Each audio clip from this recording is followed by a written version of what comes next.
Bendiciones, familia, estamos contentos y agradecidos por lo que Dios está haciendo en su canal. No lo decimos nosotros, lo dicen ustedes. Esto es Conversaciones que marcan el alma.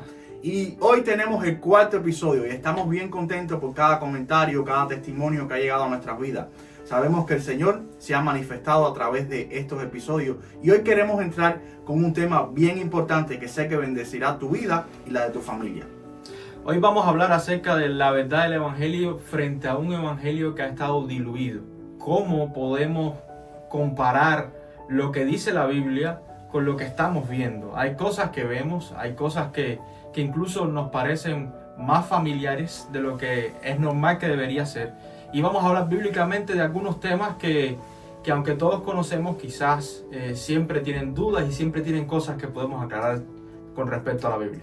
Sí, bendiciones, de verdad que estamos bien contentos y quisiéramos debatir en el día de hoy algo bien importante, y es que si nos damos cuenta, muchas iglesias o muchos predicadores están queriendo predicar un evangelio light, un evangelio que sencillamente está basado en la prosperidad.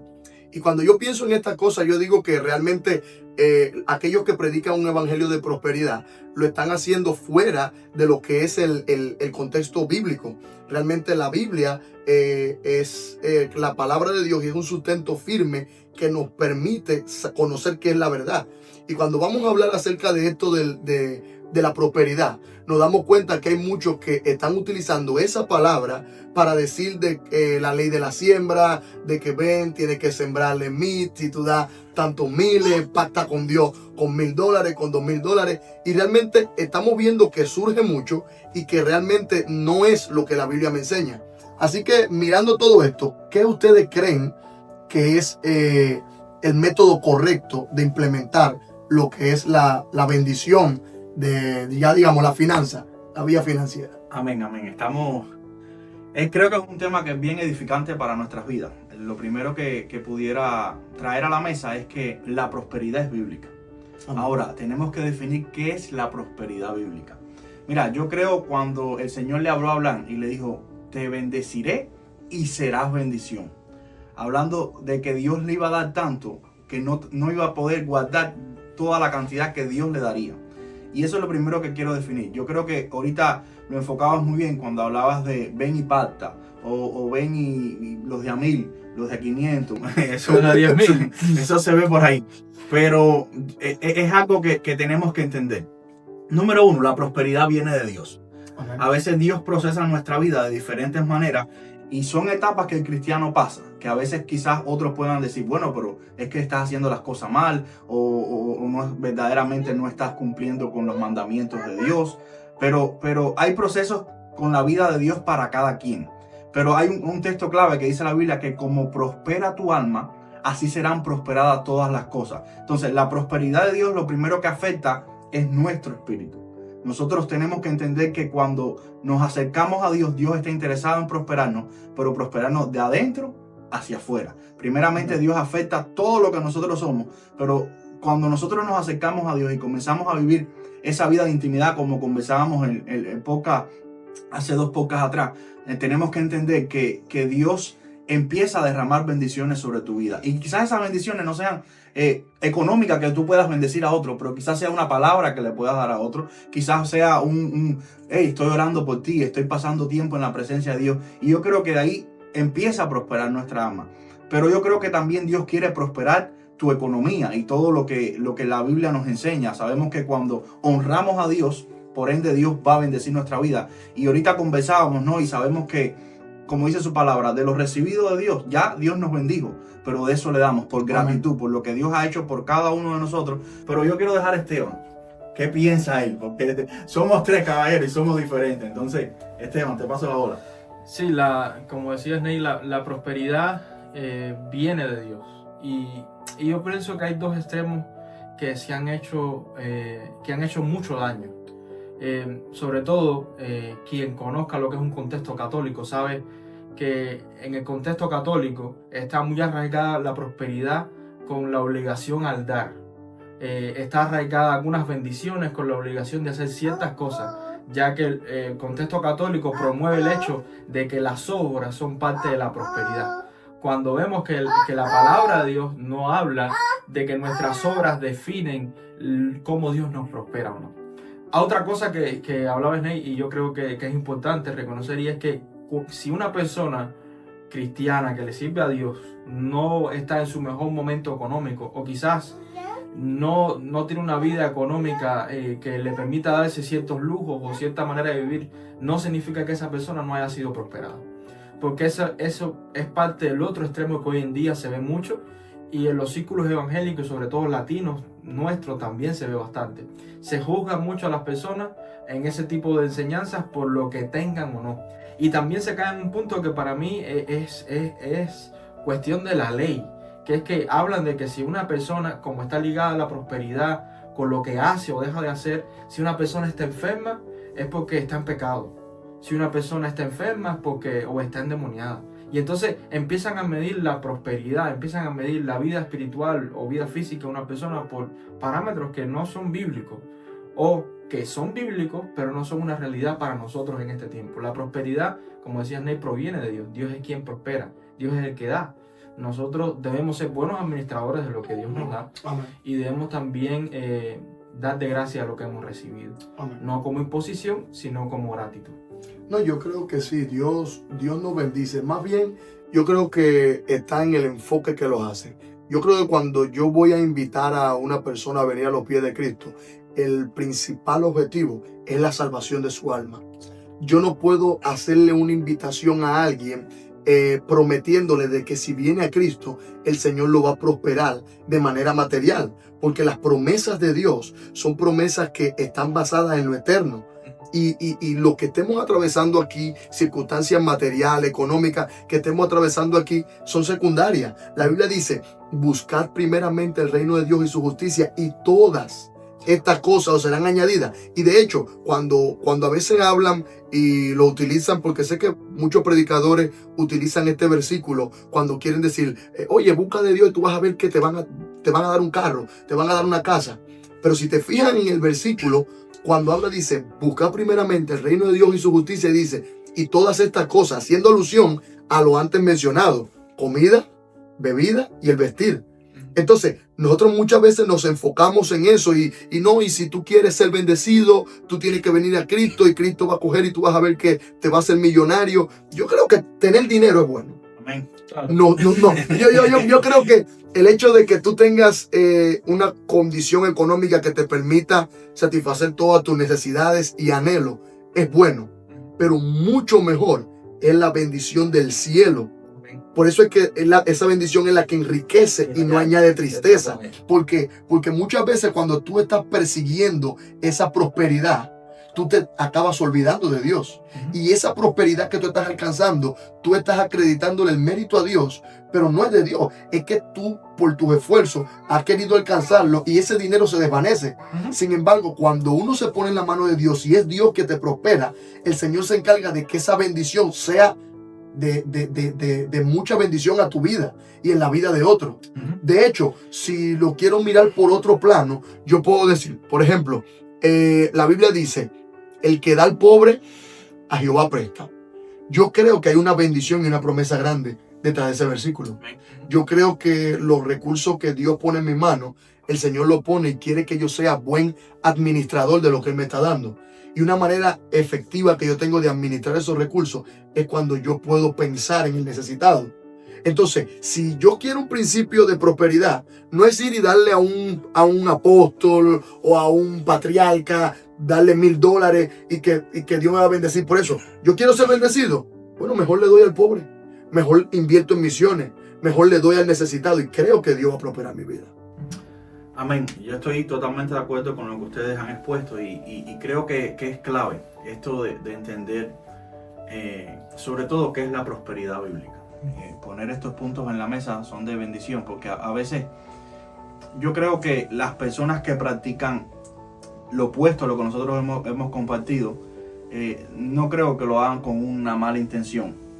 Más bien creo que hay líderes a veces que abusan de sus iglesias y a veces por el desconocimiento se practican estas cosas y al final yo digo, bueno, si tú lo haces de todo tu corazón, el Señor te va a bendecir, aunque la otra persona lo esté haciendo desde un punto de vista que no está bien delante de Dios, Pero sí queremos que usted como audiencia tenga claro que quien prospera tu vida es Dios. No hay un hombre que tenga la capacidad para hacerte prosperar. No hay una oración que cueste 1000 ni cueste 100. No, las oraciones y todo lo que un pastor puede hacer por su vida tiene que ser gratis.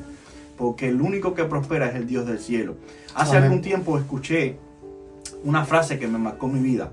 Y era alguien que cuando oraba con sus alimentos, y siempre hemos tenido esta mentalidad, no, Señor, que te doy gracias por los alimentos y que sean recibidos. Y, ¿sabes? La oración que todo el mundo hace, pero él oraba diferente.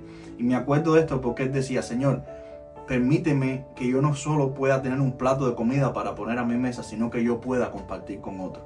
Y eso llega al punto de vista de que no tenemos que ser millonarios, hermano, para que usted comience a sembrar, a bendecir, como decía el pastor Luis, en el necesitado, en el huérfano, en el triste, el que está abatido. Que el Señor ponga en su corazón este sentir, el mismo sentir que está en Dios.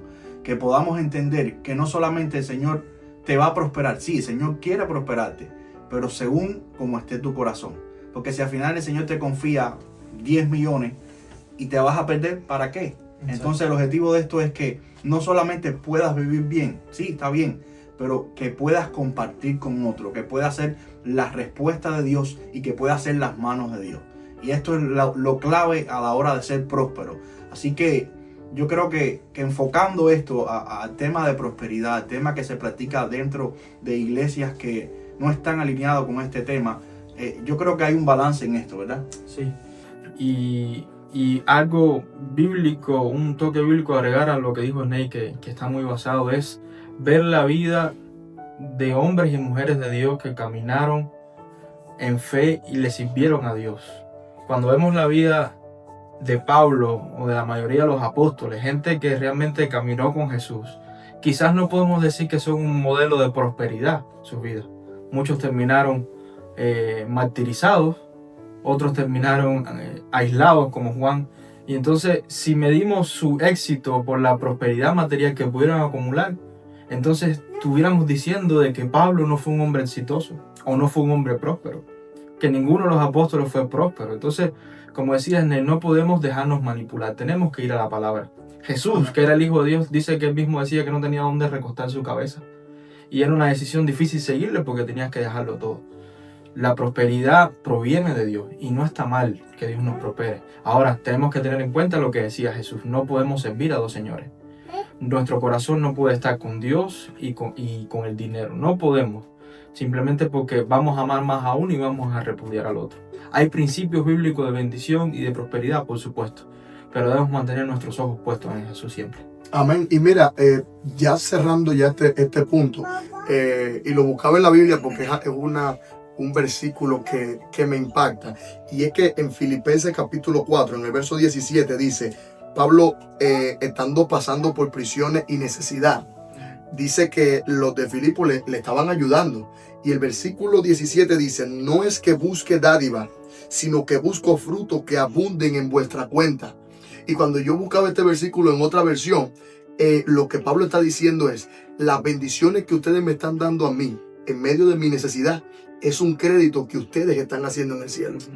Y yo creo eso. Yo creo que cuando nosotros ayudamos al necesitado, cuando nosotros bendecimos a siervos de Dios, no porque el siervo de Dios esté exigiendo, porque ahí es donde está el problema, no porque el siervo de Dios me esté exigiendo que yo lo bendiga, sino porque yo viendo la necesidad y movido por Dios, yo quiero bendecirlo. Cuando yo lo hago de corazón, la Biblia dice que yo estoy haciendo crédito en el cielo, porque Dios está viendo que los recursos que está poniendo en mis manos, yo no lo estoy gastando en cosas vanas, sino que yo estoy invirtiendo en asuntos de su reino.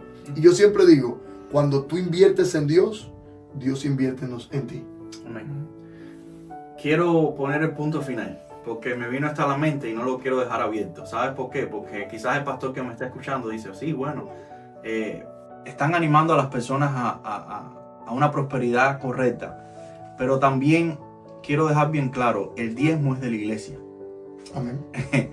Usted puede dar de lo que los otros 90%, porque hay gente que dice, sí, no se preocupen, yo estoy dando, pero le están de cierta manera quitando a Dios para darlo al necesitado, y no es así. No sé qué cree mi hermano Esteban.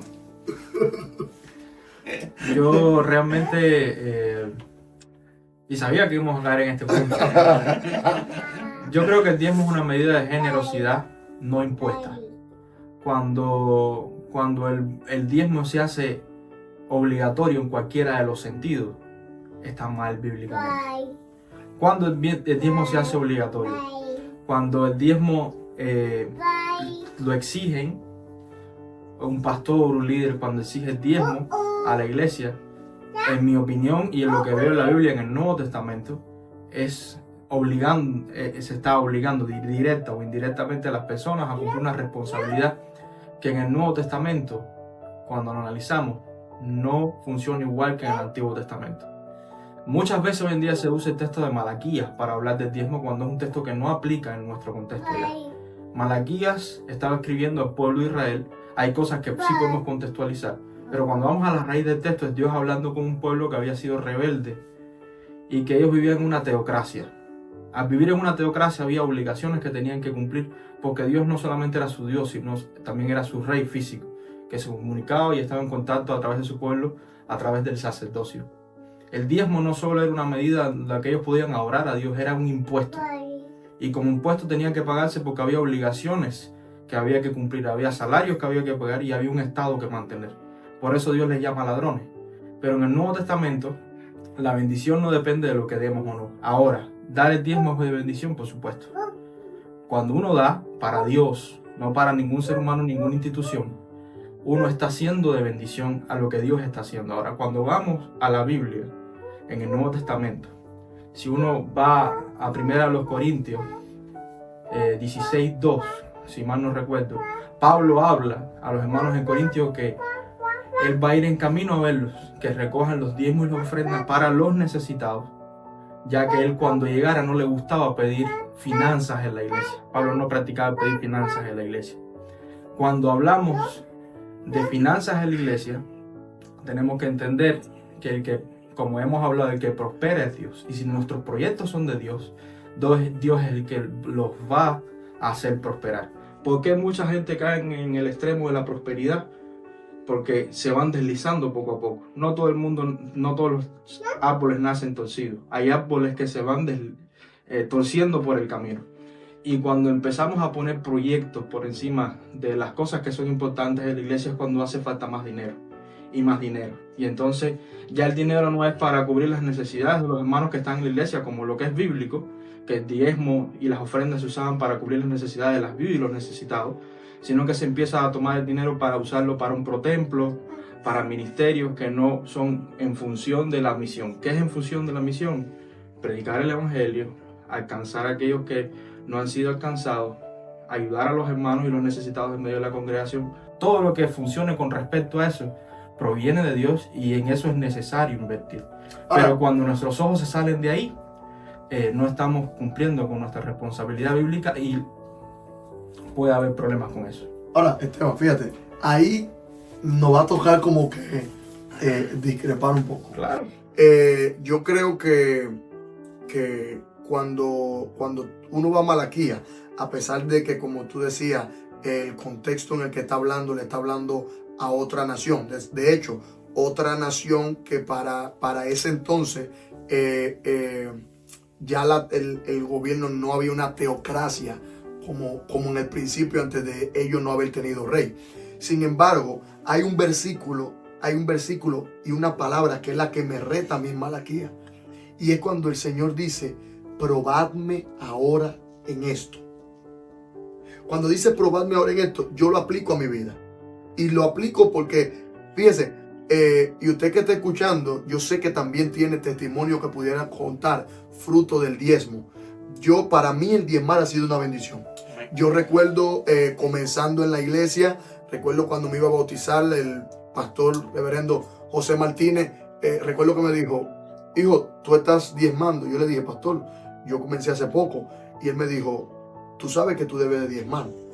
Pero no solamente me dijo como una obligación, sino que me lo explicó. Dios te va a bendecir en el área económica producto a eso. Y yo conocí una familia que ellos no iban a la iglesia, pero la hermana de ellos sí iba. y la hermana le explicó el principio del diezmar y del dar a Dios. Y ellos tenían un negocio, y a pesar de que ellos no eran cristianos, todos los meses enviaban su diezmo, es decir, enviaban el 10%. Y ellos lo hacían porque ellos veían bendición detrás de haber entregado el diezmo. Y yo, a veces uno dice, no duele, ¿por qué tanto? Mire, llegando aquí, yo necesitaba comprarme un carro. Y yo recuerdo que estaba orando por eso. Y en el momento que estaba orando, yo me acuerdo que alguien de la familia se acercó y nos dijo, lo queremos bendecir para un down payment para un carro. Y me dieron $10,000. Wow.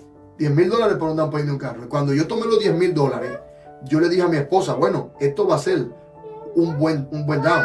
Y mi esposa y yo estamos hablando, y en eso yo le digo, aunque no vamos a poder entregar 10,000, porque tenemos que sacar el diezmo, que son $1,000.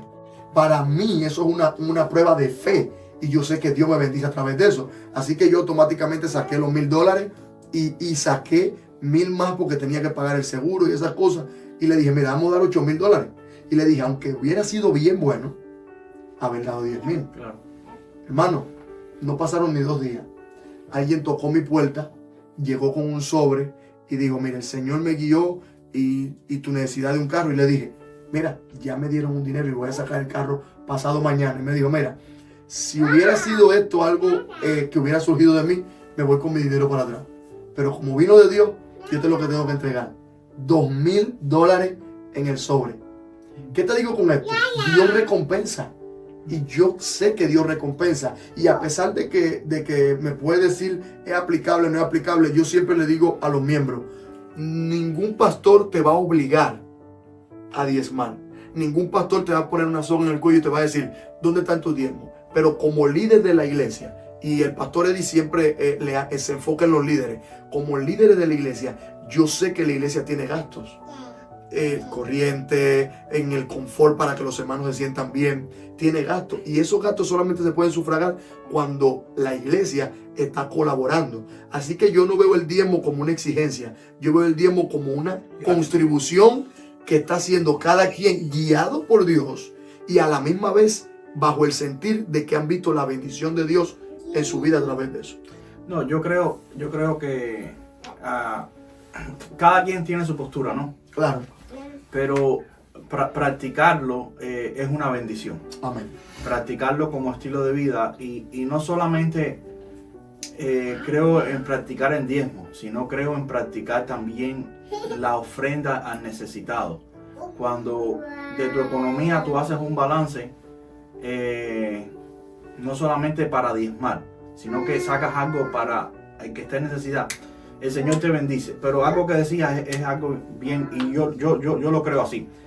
Yo creo que servir a Cristo es un privilegio. Y servir a Cristo es para los fieles. Entonces, yo creo que ningún pastor debe exigir a quien llegue a su iglesia los diezmos.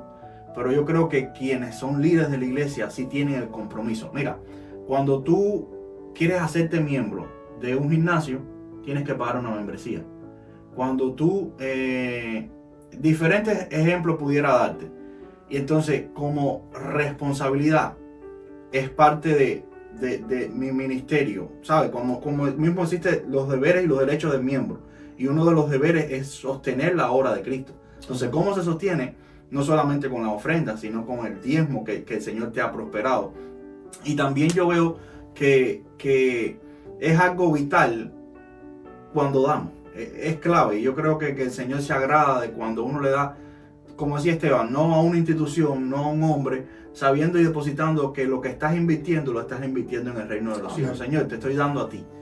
Lo que estás haciendo, porque el hombre no te va a prosperar, el hombre no te va a dar nada para atrás, pero cuando tú lo haces con todo tu corazón, sabiendo que tú estás dejando tu ofrenda en el alfolí, como dice la Biblia, y hay muchos textos que yo sí creo que en el Nuevo Testamento se puede diezmar. Amén. Entonces, Amén. vamos a hablar sobre la motivación y la emoción. Yo sé que Yo tengo que responder y después seguimos hablando de eso. Primero, aclarar, para todos los que estamos aquí nos están viendo. Yo creo que diezmar es de bendición y yo lo practico. Ahora, también creo que cuando vamos a la palabra, queda claro para lo que es el diezmo en el Nuevo Testamento y la ofrenda. Y eso, aunque nos guste o no, no está a discusión, que es para el sostenimiento de las personas que tienen necesidad dentro de la iglesia. Sí creo que cuando uno está comprometido con una visión, es importante sostenerla, pero no es imprescindible que una persona tenga que comprometerse a hacer algo en lo cual no cree. ¿Con qué voy en esto? El mayor problema de los ministerios que han caído en esto de la prosperidad y todo lo demás es que las personas se han comprometido más con el proyecto y la visión del hombre que está al frente del proyecto que con Dios. Nuestros diezmos y nuestras ofrendas, cuando son guiados y somos nosotros guiados por el Espíritu Santo, no van a manos de una iglesia o una institución porque nosotros creamos que sea la persona correcta, sino van a manos de personas fieles que creamos que puedan administrarlo con eficiencia, pero sobre todo con transparencia. Y eso es lo que creo, sencillamente eso. Ahora, que no crea yo que el texto de Malaquías sea aplicable al Nuevo Testamento, no lo es. Pero hay otros textos en el Nuevo Testamento, como 1 Timoteo 5, 16, que habla Pablo aconsejándole a su hijo espiritual Timoteo de que usara bien las finanzas para el sostenimiento de las viudas, de los necesitados de la congregación, porque si tenían necesitados medios de ellos, tenían que hacerse cargo. Y eso es lo que hace la diferencia entre iglesia y un gimnasio o otra cosa, que nuestro dinero no va a proceder para fines humanos, sino para el sostenimiento de la obra de Dios. Y siempre que se haga así, va a ser de bendición a donde quiera que vaya el dinero. Amén. Queremos también hablar sobre la motivación y la emoción dentro de la iglesia. Yo creo que hay muchas iglesias que solo se han convertido en motivadores y en tratar de moverle las emociones a la gente. Viendo esto, queremos tocar este punto no para juzgar, sino para instruir. Porque siempre digo, quien está ahí quizás no conoce la verdad. Y queremos tomar un momento, no sé qué piensa el pastor Luis, no sé qué piensa el pastor Esteban respecto a este tipo de movimiento, este tipo de iglesia, si le pudiéramos llamar así. Sí, hoy en día se mueve mucho, se estila mucho lo que es el emocionalismo. Hace un tiempo atrás estuve leyendo algo en Facebook y fue bien interesante porque habla de un pastor que de momento él quiso hacer un text en su iglesia y dice que él dice, hermano, hay una presencia ahora mismo y yo estoy viendo que se viene moviendo. Y las personas dentro de la iglesia enseguida comenzaron a brincar y comenzaron a dar vueltas y muchos dicen que comenzaron a hablar lengua y esa cosa y dice, mira, se está acercando al altar y la gente seguía brincando y de momento dice el pastor, hermano, lo que estoy viendo es un demonio. Y la iglesia se frizó. ¿Por qué? Porque a la iglesia, a muchos creyentes, que por lo general estos creyentes son inmaduros, en lo que le ocurre esto, están movidos por lo que se está diciendo, por el sonido de una batería, por una música alta. Entonces, no permiten que la presencia de Dios ministre su vida, sino que se van con lo primero que viene. Apenas sienten una música que les gusta, entran en un éxtasis donde tú ves que enseguida quieren tirarse al suelo, quieren hacer todas estas cosas. Y muchos de los predicadores ya saben que este método funciona. Así que entonces comienzan a aplicar reglas, como una ocasión escuché a alguien decir, yo estoy mirando una montaña y la montaña viene destilando un aceite y la gente empezaba a gritar. Porque son cosas que hacen, saben que la gente son sensibles a ese tipo de palabras, ese tipo de manifestaciones, acercarte, hablarle a una persona al oído, decirle, mira, ahora vas a llorar. Es decir, es un espíritu de manipulación donde si el creyente no está firme y cimentado en la palabra de Dios, se deja mover con cualquier palabra que lo persuade. Sí, y es triste porque estamos dándole la razón a aquellos inconscientemente, y digo estamos hablando en general de lo que está pasando, no es el caso de nosotros. Claro. Estamos dándole la razón a aquellos que critican la iglesia como un lugar donde muchas personas van a ser manipuladas. Yo reconozco que hay algo que nuestros hermanos bautistas tienen razón, y es que en el contexto pentecostal nos hace más falta reconocer y tener en cuenta que necesitamos más pastores y más iglesias enfocados en que sus miembros crezcan en su conocimiento de la palabra. Amén. Porque cuando cuando hay gente dentro de la iglesia que está creciendo en su conocimiento de la palabra, ojo, no digo que todos tengan que ser doctores en teología, pero un pastor cuando enseña la palabra, cuando instruye a su gente en la palabra, cuando les da oportunidades a otros de sus miembros de crecer, y no los ve como, a ver cómo lo digo, no ve a nadie como una amenaza Competencia. o como una competencia. Hay salud en eso. Primero porque se ve que es un pastor que tiene la madurez suficiente para dar espacio y dar lugar a otros que aprendan y crezcan. Y segundo, en iglesias así es muy raro ver este tipo de movimiento. ¿Por qué? Porque las personas van creciendo. Porque las personas están sabiendo discernir.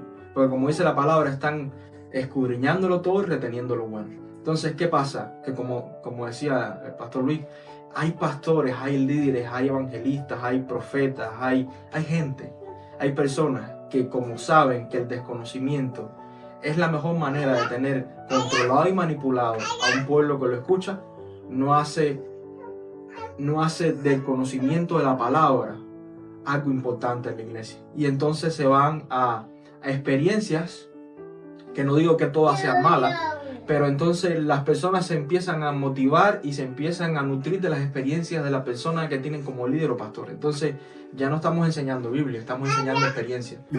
Y el mayor peligro de esto es que nuestras experiencias personales de ninguno se parecen. Y lo que es un trato de Dios personal para nosotros, que con nosotros funciona, no significa que eso es una regla de Media y de Persia que va a funcionar en todas las personas que tenemos en la congregación. Hay tratos de Dios personales con grandes hombres de Dios que son su trato con Dios y no pueden de hacer eso una doctrina o basar eso en la Biblia. Y yo creo que profundizando en la palabra y haciendo énfasis en la palabra, se elimina mucho el emocionalismo de la iglesia. No, y el mayor problema viene cuando de las experiencias hacemos doctrina. Sí. Eso realmente es algo que perjudica a la iglesia. De algo que me ocurrió a mí, Dios tuvo un trato conmigo y yo tratar de ese trato y esa visión que Dios me dio a mí, yo llevarla como una doctrina a la iglesia. Eso crea un problema. Entonces tenemos que enfocarnos. Y fíjese, queremos dejar claro algo en este punto. Y es que nosotros somos pentecostales. Sí. Somos creyentes y somos pentecostales. Creemos en el movimiento pentecostal, creemos en el mover de Dios, creemos que cuando el Espíritu Santo ministra la vida de una persona, el Espíritu Santo trae quebranto, trae arrepentimiento de pecado, creemos en el hablar en lengua, creemos en la manifestación del hablar en lengua, creemos aún, a pesar de que la Biblia no define claramente el porqué de alguien caer al suelo, pero a lo que más los asemejamos es cuando dice que ante la presencia de Dios todo tiembla y todo se estremece. Creemos aún así en esas personas que cuando el Espíritu Santo los toca, caen al suelo. Pero tenemos que entender, el Espíritu de Dios mora en nosotros.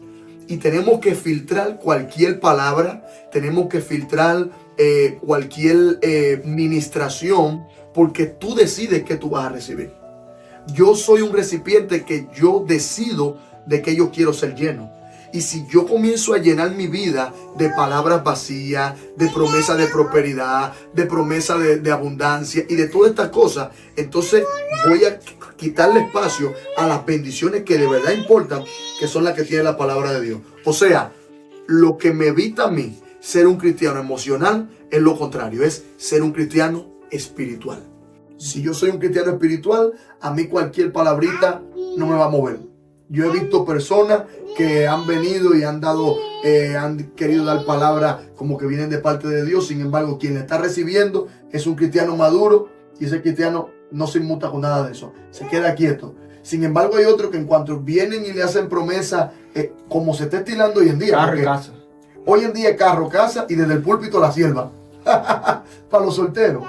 Pero no, yo creo que la bendición de Dios va más allá y no nos podemos dejar mover por cosas que realmente le restan importancia a lo que es el Evangelio. Yo escuchándolo a ustedes me doy cuenta de la importancia, ¿no? Como decía ahorita Pastor Esteban, de cuánta responsabilidad tiene el pastor dentro de la iglesia. El pastor creo que es quien está número uno puesto por Dios para instruir y guiar a su rebaño. a comprender qué es los principios bíblicos. Y yo siempre he dicho, cuando tú alimentas a tu gente, cuando tú instruyes y a la misma vez puedes guiar, la gente sabe distinguir en lo que es bueno y lo que es malo. Y todo cae en ese peso. Cuando tú eres un pastor que instruyes a la gente, no solamente es tener gente, no es solamente contar, tengo 500, tengo 600, tengo 10,000. No solamente eso, sino cuántos discípulos está formando, cuánto Dios se está formando en ellos, como dice la Biblia, a la estatura del varón perfecto, cuánto proceso de Cristo hay, porque sí, a veces hay congregaciones que son grandes y gloria a Dios por eso, pero cuántos de ellos irán al cielo cuando Cristo venga. Yo soy testigo he visto, ¿no? En este transcurrir de la vida cristiana, he visto personas que viernes están con RBD, sábado con Camilo y el domingo en el altar te amo más que a mi vida. Sí, y hay que ser coherente, varón. Porque lo que pasa con eso es que yo digo, bueno, cada quien puede hacer lo que quiere y cada quien puede ir a donde quiere y al final se está pagando su ticket para entrar en un concierto. Pero lo que pasa con esto es que si tú eres líder y tú eres parte de la iglesia y tú ministras, ¿cómo es posible que yo como pastor o como líder de tu iglesia o líder de jóvenes o lo que sea, te permita al otro día decirte, te amo más que a mi vida, Señor? No está bien, porque ayer yo vi que tú estabas en Soy Rebelde y entonces yo digo, pero ¿tiene sentido esto con aquello? Yo pienso que cuando todo parte del liderazgo, todo parte del liderazgo y la formación que el pastor esté trazando en la iglesia. Ahorita Esteban tocaba algo que es medular y lo he visto estando acá en Estados Unidos sobre todo, que el ministerio pastoral a veces no perfila mucho a la gente a dejar un legado en ellos, a que ellos puedan entender el sacerdocio de todos los santos. Mira, si hay algo que te va a librar es que, mira, tú como pastor, tú fuiste puesto por Dios. Y eso hay que entenderlo. Y lo segundo es que tu posición está en ayudar a otros a que ellos descubran lo que tienen de Dios. Porque eso te ayuda a liderar a la iglesia, pero no solo, sino en equipo. Porque en equipo la carga se hace más fácil. Entonces, no eres tú haciéndolo todo. Hay pastores que son toderos. Ellos quieren cantar, quieren recoger las ofrendas, quieren predicar, quieren hacerlo todo. Y no es bíblico. Eso no es el concepto bíblico. Yo creo que hay personas dentro de la iglesia que tienen 10, 12 años, 15 años y no son instruidos a la hora de edificar al pueblo. A ellos conocer la palabra, a poder sentarse y decir, pastor, este domingo le toca a usted ministrar. Nada, simplemente son un número más dentro de la iglesia y así, viven de esa manera, sin ese crecimiento espiritual que le ayuda a descubrir a ellos quién es Dios para ellos. Yo le voy a dejar el lugar a Esteban. Sí, eso que estaba diciendo el pastor Sney es real, es bíblico. Y yo pienso que hay algo que sí podemos hacer con respecto a esto. Sí se puede motivar a la iglesia sin manipularla emocionalmente. Sí lo podemos hacer, tenemos herramientas para eso. Un buen pastor tiene herramientas para eso. Y ojo, no, siempre cuando creemos que el pastor es un buen motivador es porque creemos que el pastor es un gran predicador. Y claro, eso ayuda mucho. Que el pastor predique muy bien ayuda. Pero le soy sincero, conozco casos de pastores que quizás no son los mejores predicadores, pero son excelentes en el trato personal. Son gente que aman de verdad a las personas que Dios les confió. Y quizás no sean el mejor predicador de su ciudad, pero son los que más aman a su rebaño. Y eso motiva. Porque hay muchas personas que van a la iglesia buscando algo que realmente les llene el alma y les ayude a salir quizás de crisis, de problemas que tienen. Y eso es importante en una iglesia. Un pastor que no solo predique bien, pero también que motive en el trato personal a la gente que tiene al lado. Y eso va a hacer que el proyecto y la visión de Dios para ese lugar crezca. Y creo que otro de los factores importantes, hablando de este tema de las emociones y todo lo demás, es que lamentablemente se nos ha vendido una fórmula de éxito. Lamentablemente, como decía Sney ahorita, se nos ha vendido que si una iglesia de 500, 600, 1000, 5000 personas es mucho más exitosa que una iglesia de 40 personas. Cuando vemos que la persona más importantes de la Biblia y de la historia, solo le acompañaban 12. Entonces, ¿cómo podemos decir que una persona que tiene miles a su cargo es más exitoso que Jesús, que tuvo 12 o 70 o quizás algunos? Jesús era experto en motivar a los que tenía al lado, pero también era experto en confrontar su pecado. Y eso pasa mucho hoy en día. Aquí en Estados Unidos se ve bastante. Hay gente que tiene miedo a perder a los miembros que tiene iglesia porque si no se le van los diezmos y las ofrendas. Y entonces no confronta el pecado de la gente que tiene alrededor. Yo entiendo, y yo sé que muchas veces, si somos sinceros, sobre todo en los contextos latinos, donde nosotros venimos de Cuba, se humilla a la gente con su pecado, y eso no es bíblico tampoco. Claro. Porque una cosa es confrontar el pecado y otra cosa es humillar a la persona. Pero necesitamos ser bíblicos, y lo que le dice la Biblia que está bien, y lo que dice está mal.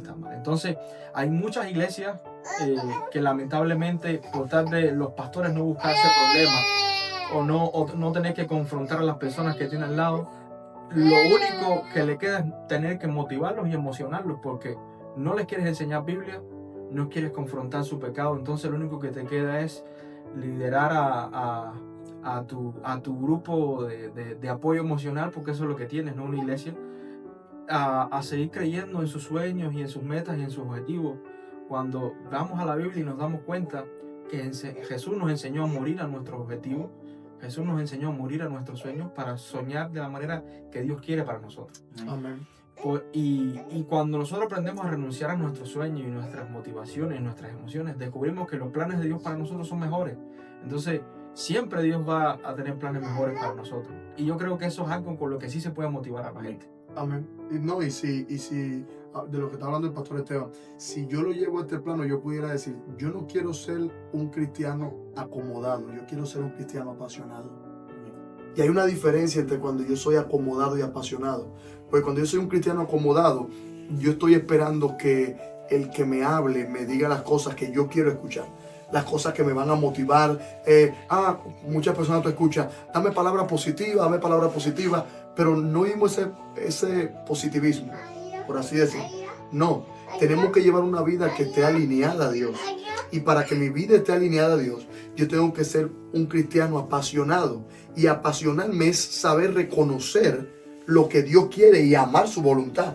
Entonces, si yo me voy a acomodar a ese evangelio like, donde como líder yo quiero tener seguidores y espectadores, eso es un problema.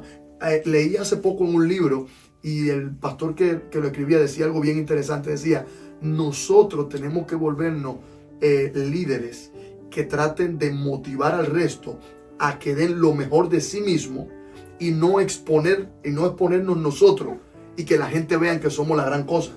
Entonces tenemos que explotar el potencial de la gente. Tenemos que darle oportunidades a otros de que crezcan. Entonces, si yo estudio mucho la Biblia, pero cuando me paro el domingo, lo que le hablo a la gente es guachipupa, como decía un pastor allá. Entonces, yo me estoy alimentando, pero las ovejas se están destruyendo, se están secando, se están muriendo de hambre. ¿Por qué? Porque no están cogiendo un alimento sólido. Entonces, yo tengo que brindarle un alimento sólido y más que brindarle, inspirarle a que ellos vayan a la fuente y puedan obtener ese alimento sólido. Esa es la primera parte. La segunda parte es, si yo soy alguien apasionado, yo entiendo que mi mayor compromiso no está con la gente. Mi mayor compromiso está con la palabra de Dios. Entonces, si yo tengo un compromiso con la gente, yo voy a tener que cada vez que yo abra mi boca, decir algo que le acomode a la gente. Y quiero ser específico en esto. El evangelio no está hecho para acomodar a los hombres. El evangelio está hecho para atraer a los hombres de su pecado. Yo no voy, hay personas que dicen, Dios me ama tal como soy. Sí, Dios me ama como soy, pero me quiere cambiar. Dios me acepta tal y como soy, pero una vez que yo vengo a sus pies, Él quiere transformar mi vida. Y mientras el evangelio que yo esté predicando sea un evangelio like, mientras el evangelio que yo esté predicando sea un evangelio donde apoyo tu pecado y donde no te menciono tu pecado por tal de que tú no te molestes y te vayas, entonces estás dentro de la iglesia, pero tu corazón está afuera. Entonces no hay un cambio. Yo necesito tener un compromiso y los líderes tenemos que estar llamados a tener un compromiso con la palabra de Dios. y la palabra de Dios está, dice la Biblia que toda escritura inspirada y útil para qué, enseñar, redarguir, corregir, instruir de justicia, a fin de que el hombre de Dios sea perfecto y enteramente preparado para toda buena obra. Entonces yo debo de instruir a las personas a hacer lo bueno y apartarse del pecado. Si mi evangelio no es un evangelio que está persuadiendo a las personas a dejar su pecado, abandonar ese pecado y venir a Cristo, si no está haciendo así, entonces no es un evangelio sano. Yo creo que en medio de todo lo que hemos conversado, yo creo que debe existir, número uno, la confrontación al pecado. Pero yo siento que hay dos responsabilidades. Una es la del pastor, como ahorita decía, pero otra es la de usted como creyente. Porque hay creyentes que llevan años de la iglesia. Hay creyentes que saben que hay cosas que están mal. Y prefieren callar y aguantar. Y así se mueren, conociendo faltas, errores, dificultades. Por el tema de, yo creo que uno como miembro de la iglesia también tiene la responsabilidad de cuidar por la salud de la iglesia. Y eso es clave para que la obra del Señor sea realizada en ese lugar. Entonces, más que todo, animarles a que ustedes puedan estar centrados en lo que es la palabra de Dios. Que del altar se hable palabra de Dios, pero no solamente desde el altar, sino que en los pasillos de la iglesia se viva la palabra de Dios. Amén. Cuando usted salga, se viva la palabra de Dios. Porque hay gente que sí, habla de misiones, habla de actividades, habla de muchas cosas. Y esa es la gran diferencia entre una iglesia saludable y una iglesia que solo entusiasma. Más que un sermón, se viva lo que se predica en la iglesia. Porque sabes, mira, yo te soy sincero, yo veo iglesias que viven tratando de pelear con otras por quién queda en primer lugar en misiones. Lo hemos visto. Claro.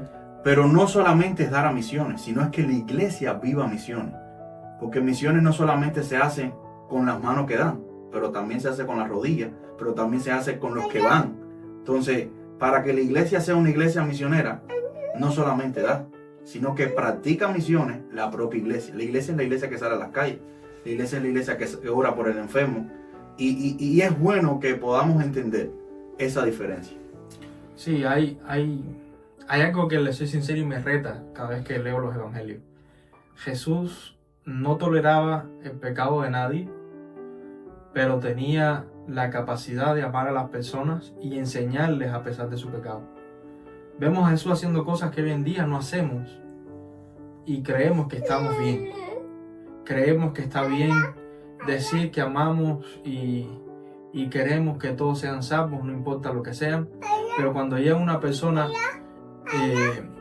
homosexual a la iglesia, no sabemos cómo tratarla. Vemos que en las iglesias se predica acerca del amor y se predica acerca de amar a pesar de los errores. Y cuando dos jóvenes de nuestra iglesia caen en fornicación, no sabemos cómo tratar el asunto. Entonces, reflejarnos en Jesús es complicado, pero es lo más práctico. Jesús era el mismo que enseñaba en el templo o en las sinagogas, que se sentaba a comer con los prostitutos y los publicanos. Ahora, ¿qué hacía la diferencia? Que Jesús era santo. Claro, no podemos compararnos con quién era Jesús, pero sí podemos aplicar lo que Jesús hacía. Jesús vivió una vida de oración, Jesús vivía una vida donde servía a los demás, y Jesús vivió una vida donde motivaba a los demás a través de lo que él hacía. Sus discípulos no solo fueron motivados por sus enseñanzas, también por todo lo que él hacía que motivaba a los demás. Estaba siempre pendiente de a quien necesitaba de una oración de él por sanidad. Estaba siempre pendiente de poder enseñarles correctamente qué era el reino de Dios, y estaba pendiente de las personas que realmente le necesitaban. Por eso, cuando fue a esa fiesta en casa de Mateo, con los amigos de Mateo, que todos eran publicanos y ladrones, que se sentó a comer con ellos, que los fariseos se introdujeron porque nadie los invitó a la fiesta, que lo acusaron de estar comiendo con ellos, les dijo: es que yo estoy aquí con los enfermos porque ustedes se creen que están sanos. Entonces, amar a los demás sin dejar de ser realistas con respecto a que el pecado daña a la iglesia es fundamental. ¿qué ha pasado? Y si somos sinceros, y esto quiero dejarlo en el corazón, muchas veces en nuestra iglesia hemos aborrecido tanto el pecado que junto con el pecado hemos aborrecido a la gente. Ahora, no podemos caer en el otro extremo tampoco, que es el del que no querer destruir a la gente, pero tampoco condenamos el pecado. El equilibrio es complicado, pero es necesario. Cuando somos equilibrados en saber de que tenemos que vivir como dice la palabra, cuando enseñamos con prudencia y sobre todo cuando amamos a la gente a pesar de su pecado, vamos a ver cambios en las personas y van a acercarse gente y van a cambiar personas también. Y como decía Snake, personas que quizás llevan años luchando con cosas que no quieren decir porque piensan que les van a juzgar, van a poder también tener la oportunidad de ser libres de sus propias ataduras. Porque lo que está pasando mucho hoy en día, lamentablemente, es que hay mucha gente que necesitan de Dios que ya están dentro de nuestras iglesias. Hay mucha gente luchando no solo con pecados, sino con tentaciones, con aflicciones del alma, que están dentro de nuestras iglesias, que no se sienten con la libertad de hablarlo porque piensan que lo que van a recibir es un sermón acerca de pureza doctrinal. Pero lo que realmente necesitamos es ver lo que Jesús veía. Gente que no tenía pastor, gente a su alrededor que no tenía quizás la motivación correcta y a la que solamente se le estaba vendiendo algo que no era lo que Dios quería. Por eso el Evangelio del Reino es un evangelio de restauración. El Evangelio del Reino es un evangelio de amor y el Evangelio del Reino es un evangelio de que predicamos y vivimos de que Dios sigue transformando vidas, cambiando vidas y nos da las herramientas para nosotros poderlos hacer también. Y cuando las personas ven eso en nosotros, ven a alguien sincero, en quien pueden confiar y ven a pastores y líderes sinceros a quien pueden confiarle sus batallas, sus luchas, sus problemas. Amén. Yo creo que ya estamos cerrando y como siempre lo hacemos, terminamos aconsejando a los que nos están escuchando. Y yo quiero decirte a manera de conclusión, queremos que las iglesias y queremos que los creyentes crean en que Dios prospera, pero que no sea la prosperidad el enfoque de su vida, que no sea la prosperidad lo que esté motivándolo a seguir a Cristo. Queremos personas que amen lo sobrenatural, pero que no sea ver un ángel o ver demonios lo que lo mantenga en la iglesia, sino el tener el conocimiento y la certeza plena de que Cristo y el Espíritu Santo moran en su vida, donde no estemos sujetos a que si me caigo, a que si lloro. Yo creo que el cristiano maduro entiende que el Espíritu Santo mora en mí y que Dios está conmigo aun cuando hay momentos en los que no lo siento, aun cuando hay momentos en los que no lo escucho, pero aún así no pierdo mi enfoque de lo que es Dios. Y lo tercero, que pase lo que pase y que aunque la corrección sea dura, siempre la voluntad de Dios es que nosotros a través de su amor seamos persuadidos a abandonar nuestro pecado. Estar en la iglesia y mantener una vida de pecado no es sano. Estar en la iglesia y mantener una vida de pecado, porque estemos en la iglesia no quiere decir que vamos a llegar al cielo. Nuestra vida tiene que ser una vida en la que constantemente nos estemos siendo santificados. Por eso la Biblia dice que todo vuestro ser sea santo, espíritu, alma y cuerpo. Dice, el Dios de paz santifique todo vuestro ser. Entonces, nuestra meta debe ser esa. En tercer lugar, ser santificados y abandonar nuestro pecado. Es el amor de Dios.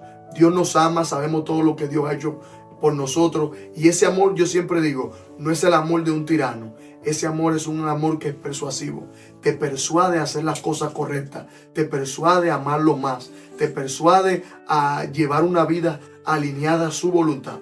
Nosotros, la única intención que tenemos no es criticar, no es juzgar, sino revelarte ese evangelio vivo, revelarte las verdades de Dios y llevarte a un punto en el que usted, al igual que nosotros, nos examinemos y le digamos como dijo el salmista David, purifícame, límpiame con hisopo y ayúdame a ser mejor cada día. Dios le bendiga mucho, le amo en el amor del Señor y quiero que este podcast sea de mucha edificación para su vida. Recuerde, este es un episodio más que donde el Señor ha marcado para que usted viva la palabra de Dios. Nuestra intención siempre va a ser que Dios sea edificado y exaltado a través de estos episodios. Y si hay algo que podemos tomar de todo lo que hemos compartido es que queremos ver la iglesia centrada en la cruz de Cristo. que la iglesia vuelva a centrarse en quién es Dios para ella, que pueda centrarse en que necesitamos arrepentirnos y que pueda entender que sin santidad es parte de la vida cristiana. Entonces, nuestro mayor deseo es que Dios te bendiga, que Dios te guarde y que este episodio sea de bendición no solo para tu vida. Si te bendijo, compártelo con otros, sé de bendición. Mira, quizás a veces usted diga, ¿por qué no dicen denle like o comparte?